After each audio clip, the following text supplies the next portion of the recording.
This is an open letter to my abuser. Before I begin, I just want to say that whilst I hope my abuser watches it, I do not expect it. However, if they do, I ask only one thing: that they watch this all the way through to the end, nothing more. I'm also going to say up front that I'm not going to reveal any personal information, and I'll do my very best to not state anything identifiable, but I may use terms and references to those that are in my ebooks or other vlogs. I'm also going to state that this is neither an apology video or a video demanding one. But before we move on, I will say this is as much about my own mental health as it is about trying to reach out, because I'm tired of having this in my head on a second by second basis. I do not demand a response. I especially do not expect one, given everything I know. But what I'm about to say needs to be said, and I hope it gets listened to.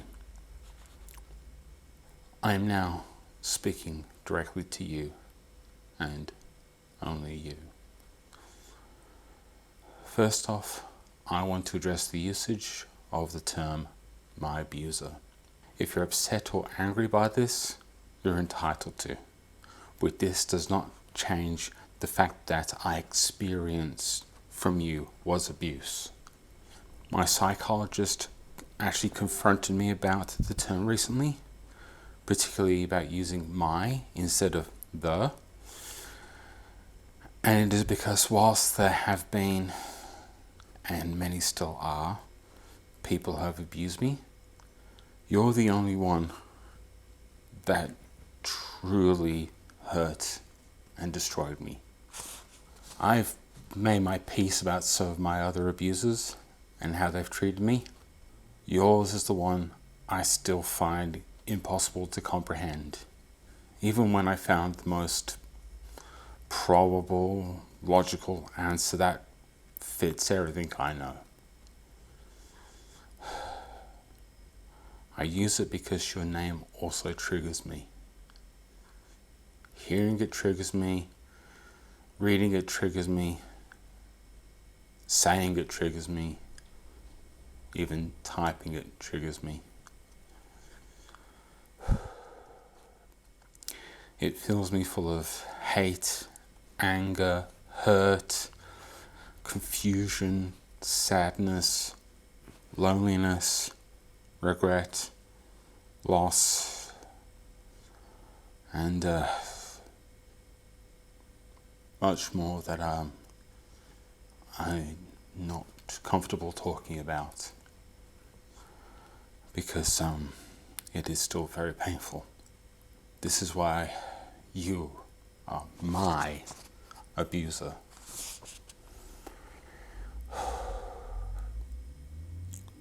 Whatever you believe your intentions were towards me, your actions were abusive. Whether you agree with that assessment or not doesn't matter, because what isn't up for debate is that your actions harmed me. In fact, in the first time that I told you you were hurting me, in person I should add, your reaction was, if we take it charitably, deflection. The simple fact that you never acknowledged or even apologized at that time for the hurt you knew you inflicted upon me just adds to the abuse, let alone the abuse that continued afterwards. I have apologized for the hurt I was causing you at the time, and even just publicly stating this is me acknowledging it. It took months of therapy to realize what you were doing to me was abusive.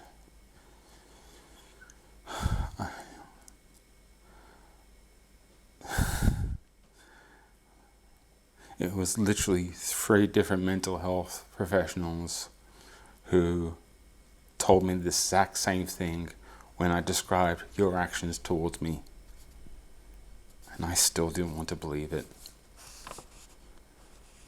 Do you know what it's like to no longer be able to experience joy or happiness? Do you know what it's like that whenever you try, all you do is start crying, and you try your best to stop? You did this to me, and it's something I have to live the rest of my life with. Do you know the irony of all of this? I recognized your trauma before I recognized my own.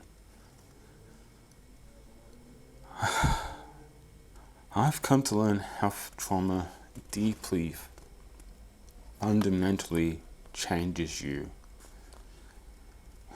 and how impossible it is to talk to others about it. I've literally tried to talk to our friends about how you abused me, and they don't believe me. I either get non-committal answers, excuses for your behaviour, or I've had downright hatred spewed towards me. Or they try and manipulate me, like your best friend did, back in February 2023, when I went to him for help. Or how about your boyfriend? I'm sorry, you said you weren't in a relationship with him. He tried to gaslight me as well. That is when he's not mocking my mental health. And yes, you literally lied to my face about that when I called you out on this back in January 2023.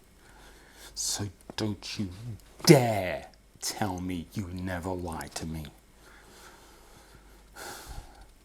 Especially considering who told me about you two.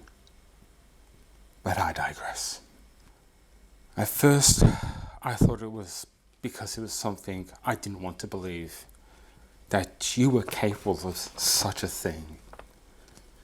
Then, it also felt like I wasn't being properly listened to when I told others about my trauma, at least those who hadn't experienced such a thing.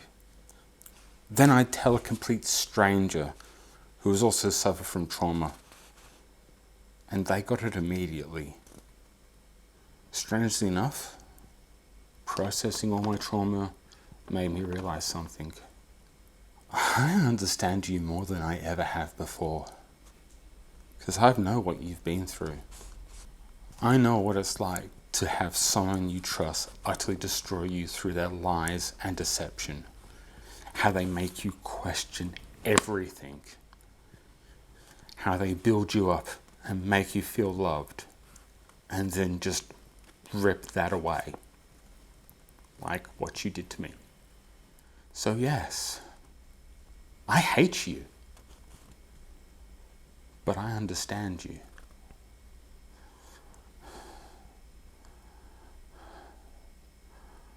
I also still love you, and it tears me to pieces because of what you did to me. I'm exhausted feeling this way every moment of my life. So my final words to you are this. All I've ever wanted to hear from you is why you did what you did to me. But that's no longer enough. Understanding what you've been through doesn't excuse or cancel all the damage you did to me. And all the excuses for your behavior I've heard from others also just doesn't cut it. And as I said, I do not want an apology. The simple truth is, I cannot trust you.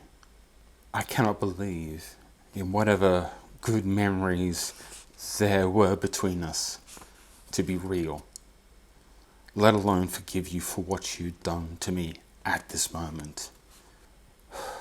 But I can meet you halfway.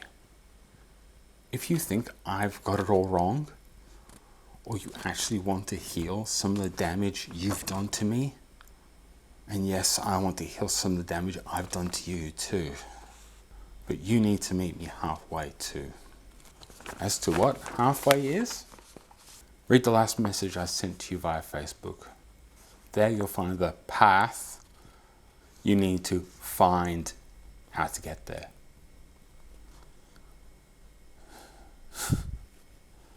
Not even being subtle, am I?